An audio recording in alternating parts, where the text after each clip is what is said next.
دنیا یه بار به خاطر ارگانیک، یه بار به خاطر ویجیتریان که خودش داستان داره. یه شو یا ما کلم پلو شیرازی میدادیم یه مدت به خارجی‌ها. آقا یه بار خارجی هر رو میمرد، خسته شدیم. آقا گوش چخکت از خاله ماما گفت تموم کردی، وقت رفتن شهر هم نداشتیم. چیکار کنیم چیکار نکنیم، آبروم رفت دیگه. گفتیم بیا غذا رو عوض کنیم. تو باغ اون لوبیا سبز داشتیم، گفت لوبیا استانبولی پلو درست می‌کنیم با سویا. قبلا خودمون درست کرده بود خورده بودیم خودمون، ولی خارج درست نکرده بودیم.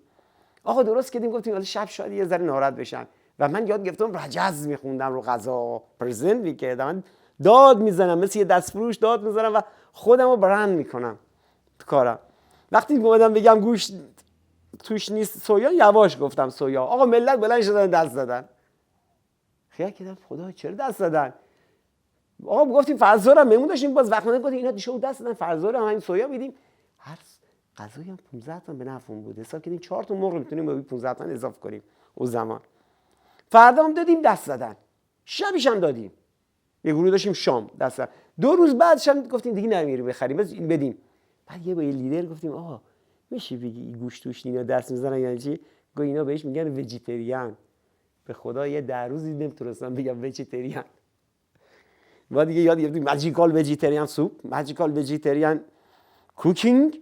آقا دیگه بعد اینجوری کلاس داشتیم. حضرت عباسی 9 ماه نشد 2.5 میلیون دلار جایزه بزرگترین ویجیتریان جهان رو برنده شد. من اصلا نمیدونستم ویجیتریان چیه. من اصلا نمیفهمیدم این چیه. یه تغییر ببین، آدمی بودم که تغییر میکردم. خیلی خوب آدم تو بیزینسش تو کسب و کارش آماده تغییر باشه. 2.5 میلیون دلار دومین جایزه بود که توی گرفتم. خب مثلا این یه کار. بعد یه زمانی مثلا هر شب دلم می‌خواست پول گیرم بیا. خودم فرا انسانی ام، خسته نمی‌شدم. میدم زن بچه‌م خسته میشم. خدایا چیکار کنم؟ دلم نمی‌خواست خستگی زن بچه‌م خارجی‌ها ببینن. اومدیم دروغ گفتیم با آژانس‌ها. یه شو قبول می‌کردیم، 2 شو خالی بودیم، الکی میگفتیم پریم، کلاس می‌ذاشتیم. که این 2 شو نه یا زن بچه‌ها آپدیت شه، قوی شن، خستگیشو مردم نمیرن. چون واقعا میدیدم خستگی رو. اون موقع نمیفهمیدم چی کار دارم میکنم. چون من عاشق کار بره پول بودم و الان داشتم عاشق کار به کار اومده بود دیش میشه جاگزین میشد. اومدیم دروغ گفتیم. آقا شد کلاس برامون. اون یه شو هم که توریست داشتیم نرخش شد 4 برابر. آژانس‌ها سر دست میشکوندن. وقتی میگفتم پرم دروغکی بریم یه شو کار میکردیم 2 شو خالی آقا بیشتر شد. نه خدایا چقدر خوبی. بعدها این کار کردیم. یه جو فاج شدی. یه زمانی شد 3 شو تعطیلی، 1 شو کار بزرگ. دیدیم آقا نرخ رفت بالا، گفتیم خب اربی. بعدها به این کار ما دعوت کردن با سوئیس که ما بگیم چرا این کار کردیم. بعد می‌خواستن نشانه ستاره کوالیتیو کیفیت جهانی رو بهم بدن. گفتن این جوون روستایی توی روستایی کیفیت براش مهم بوده. کیفیت رو من اصلا به کیفیت کار نداشتم، اما به خستگی زن و بچه‌م نگو این کوالیتی بود که رعایت می‌کردم. و یه جایزه دیگه گرفتم قبل از اینا بود. آقا من یه پژوی خریدم قسطی. خارجی‌ها که میادن مثلا اینه که به اتوبوس میادن یا موتور چرخ سواری می‌کردیم 3 تا 4 تا آقا بریم آبشار نشون بدیم، کوی نشون بدیم. آقا خارجی‌ها یه اخلاق بدی دارن. یا ماشینه ایمان بده یا اونا بدن، یکیش بده. آقا در این ماشینو میبسن محکم، ما قلبمون میریخت. خدایا چیکار کنیم اینا در ماشین ما نشکنن. آقا من الکی دروغکی، به خدا دروغکی. آقا میرفتم مثلا سریع چشمه میدودم در وا میکردم. حالا یاد گرفتم انرژی مثبت، خندون. گفتم ویلکام مای فرند. بعد یواش درام میواسم گفتم آخ جون در ماشینم خراب نشد. 1 سال بعد باز تو سوئیس به من جایزه دادن که بالاترین آداب صنعت گردشگری رو توی یه روستای دور افتاده در ایران این جوون داره اجرا میکنه، در مسافر وا میکنه و میبنده. هیچ کی نفهمید بره در ماشینم بوده. من چه میفهمیدم آدابه. ولی من هر کاری میکردم یه انرژی هم میذاشتم باشه. اونجا می جایزه خیلی خوبی بردم. جایزش خوب بود ولی بلوکه بود. هنوز که جوایز من گیرم نیومده. کشورمون تحریمه، پولا اونجا بلوکه میشه. خب بیشتر جایزه کشورایی که به من میدادن که شرکت بزرگ دنیا داشتن و اینا یه سیستم مشکلات داشت که من نمیتونستم مثلا تو جلسهشون حاضر باشم چون کارآفرین ملی بودم بعد وزارت خارجه اعلام کنم برای چی دارم میرم. بعضی از جلسات من نباید میرفتم و ما هم نمیرفتیم چون به قانون احترام میذاشتم نمیرفتم. مثلا یکی از جوازهای فرهنگی ردبول که گیرم می‌خواست بیاد نرفتم، مثلا یکیش این بود. کمپانی‌های قول دنیا به من جایزه میدادن و دوستم می‌داشتن که داره کار، یعنی من ایده پرداز خوبی بودم. میدونی من همون دهاتیه بودم، ولی دهاتی که خودشو باور کرده، دهاتی که ارزش افزوده دهاتی بودن شدیدی. چون من همیشه شعارم اینه کسی که کار میکنه کارگره، کار میکنه. کسی که کار میکنه عقل داره، فکر داره. شما شهریان میگی مهندسه، ما میگیم پیشه‌وره. یعنی کار، این کار مهمه. و وای به روزی که کسی که کار میکنه ایده پرداز هست و عاشق کارشه. این آدم هنرمنده. این هنرمند میتونه عباس چوپون باشه، روز رعیت باشه، میتونه یه روفتگر شهرداری باشه، وقتی جارو میکنه هنرمند بدون خودشو به همه سلام کنه، انرژی بده. میتونه یه پرستار باشه، میتونه یه فوق تخصص هسته‌ای باشه. یعنی هر کسی میتونه هنرمند دنیای خودش باشه در صورتی که عاشق کار خودش باشه. خب یه اتفاقات افتاد. خب گفتم من زندگیم پر از این اتفاقات. مثلا یه زمانی 4 تا زن فرانسوی خونم بوده. آقا شو سازناغه رو تو دیوون زدن، عروسی بود. ما 4 زنه بردیم سازناغه رو نگاه کنن. یه پسری از من یه خود سیاه‌تر، سیبیله هم بزرگتر، لباس زن قشقایی که بود بریش، لباس غیر زنونه اشعری، آقا اومد رقصید. من دیدم این 4 تا زن فرانسوی به طور افسانه‌ای دارن عکس میگیرن. چون من دست فروش بودم، همیشه میدیدم، مشتریامو میدیدم. این یک بیزینسمن باید همیشه مشتریاشو ببینه، خنده و قصه ها رو ببینه. یه آدم موفق باید کارمنداشو ببینه. یعنی مدیری موفقی که قصه و شادی کارمندشو بفهمه. حتی پدر خانواده بعد از خانواده رو ببینه، حس کنه. و من دیدم اینا عجیب دارن عکس میگیرن.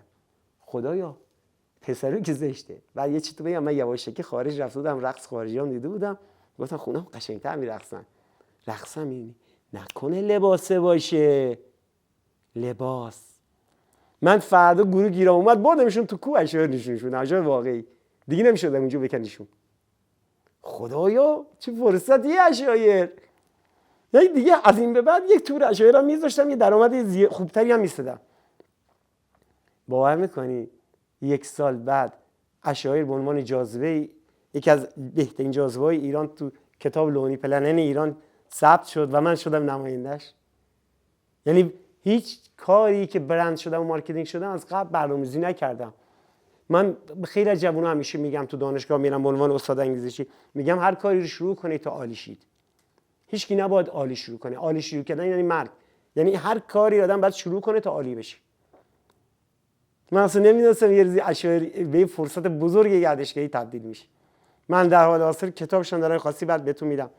تو کتاب گردشگری ایران رو جلدم 5مین جاذبه ورود به کشور ایرانم، شگفتی ایرانم، خونه و زندگی و ایدم، نماینده اشاعرم، نماینده چوپونم، نماینده رعیتم، سادگی زیستن رو به یه جاذبه بزرگ کشورم تبدیل کردم.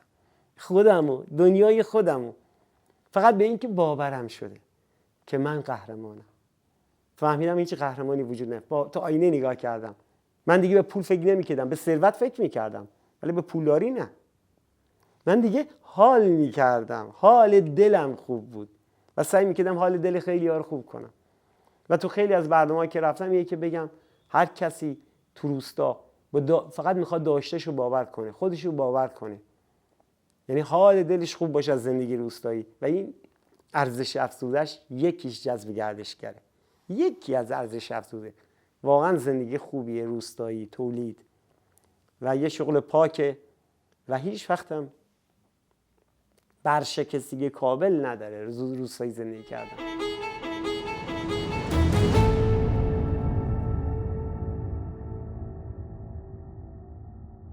ما به خاطر اینکه تو روستا زندگی می‌کردیم اینجوری نبود که بتونیم بریم کلاس و آموزش ببینیم و زبان انگلیسی رو هم من هم خواهرم تو خانواده به صورت محاوره یاد گرفتیم. یعنی مثلا همه گردشگر از من می‌پرسن زبانت چرا انقدر خوبه؟ میگم در واقع اینجا دانشگاهی بوده که من زبان توش یاد گرفتم. هر یه نفر به من یه جمله جدید یاد داده و همیشه بیشتر نیاز به زبان انگلیسی بود ولی خب از زبانهای دیگه مثلا تا حدود فرانسوی حالا دارم یاد میگیرم و میتونم صحبت کنم و خیلی اون ارتباط انقدر صمیمیه که از هر ملیتی که میان در حد خوش آمدین و سلام احوال پرسی و اینا، مخصوصا حالا اسپانیایی یا آلمانیا باشون صحبت میکنیم.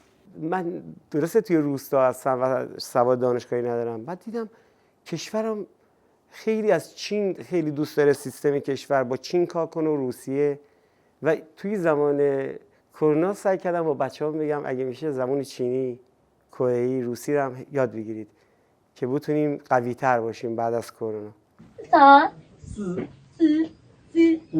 八的五，sorry，五五，我要越来越难这吗？是零I don't know。七七八八9七八九十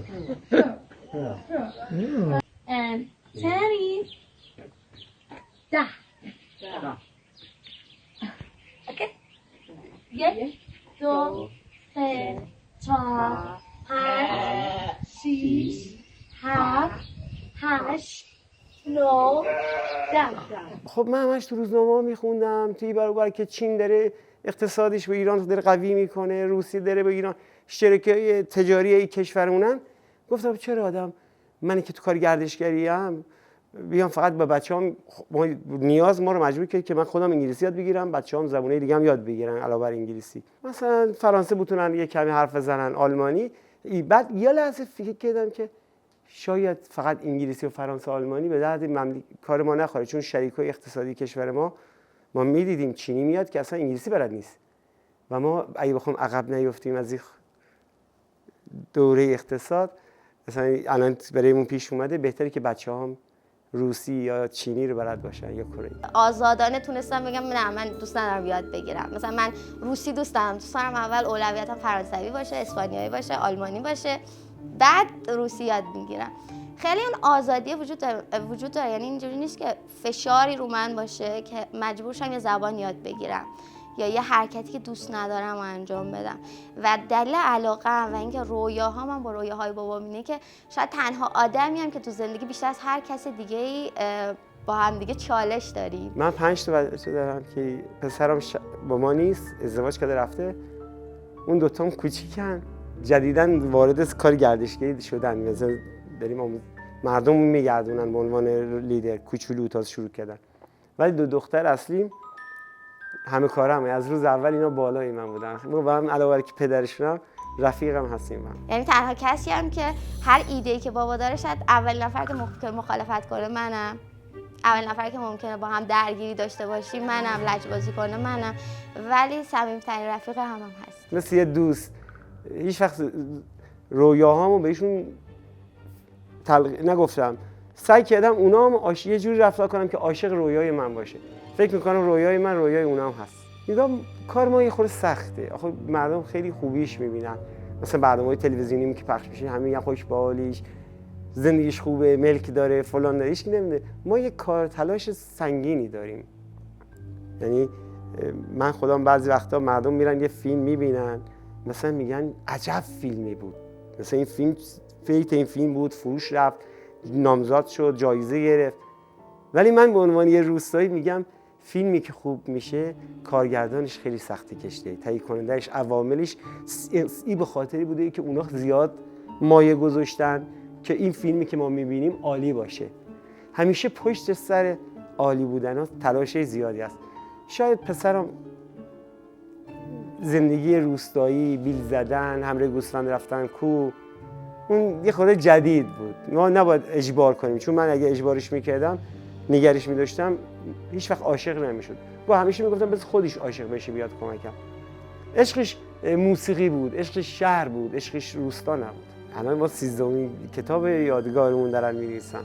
خیلی عالی. اگه شما ببینید چی می‌نویسن، یعنی باور کن ما کاری نمی‌کنیم، ما فقط نمایشی از یه زندگی روستایی معمولی رو اجرا می‌کنیم، یعنی خودمونیم. خیلی کار شاقی نمی‌کنیم. یه زندگی سادگی زیستن واقعی، یه عشق واقعی. اونا یه خانواده رو می‌بینن که همه با هم بسیجن، علاقه دارن، کار میکنن. خارجی داره میاد، اتوبوس داره وای میسه، میبینن عباس از کوه داره به گلش میاد. عباسی که مثلا خودت میدونی تو کشور ما طرف مثلا یه پراید میخره دیگه، میگه کار بره حیوانه، من کار نمیکنم. ولی ما هر چی که وضعمون بهتر شد، ملکمون بزرگتر شد، دنیامون بزرگتر شد، عاشقش بیشتر بودیم.